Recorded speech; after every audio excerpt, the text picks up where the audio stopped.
നമസ്കാരം. ഇൻഡോർ മലിനജല ദുരന്തത്തെ തുടർന്ന് നടത്തിയ കുടിവെള്ള പരിശോധനയിൽ മാരകമായ ബാക്ടീരിയകളുടെ സാന്നിധ്യം കണ്ടെത്തിയതായി ആരോഗ്യവകുപ്പ് അറിയിച്ചു. മധ്യപ്രദേശിലെ ഇൻഡോറിൽ മലിനമായ കുടിവെള്ളം ഉള്ളിൽ ചെന്നതിനെ തുടർന്നുള്ള മരണം 14ആയതായി റിപ്പോർട്ടുണ്ടായിരുന്നു. 6 മാസം പ്രായമുള്ള പിഞ്ചുകുട്ടി ഉൾപ്പെടെ 15 പേർ മരിച്ചതായി പ്രദേശവാസികൾ വ്യക്തമാക്കുന്നുമുണ്ട്. ഈ സാഹചര്യത്തിൽ നടത്തിയ പഠനത്തിലാണ് ഇക്കോലി, സാൽമൊനല്ല, വിബ്രിയോ, കൊളറ തുടങ്ങിയ അപകടകരമായ ബാക്ടീരിയകൾ കുടിവെള്ളത്തിൽ സ്ഥിരീകരിച്ചത്.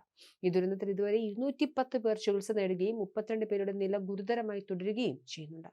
ആരോഗ്യവകുപ്പ് നടത്തിയ വിശദമായ പരിശോധനയിലാണ് കുടിവെള്ളത്തിലെ മലിനീകരണം സ്ഥിരീകരിച്ചത്. ഈ ബാക്ടീരിയകളുടെ സാന്നിധ്യം പ്രതിരോധശേഷി കുറഞ്ഞ വ്യക്തികൾക്കും കുട്ടികൾക്കും മരണകാരണമായേക്കാമെന്ന മുന്നറിയിപ്പ് നൽകിയിട്ടുണ്ട്.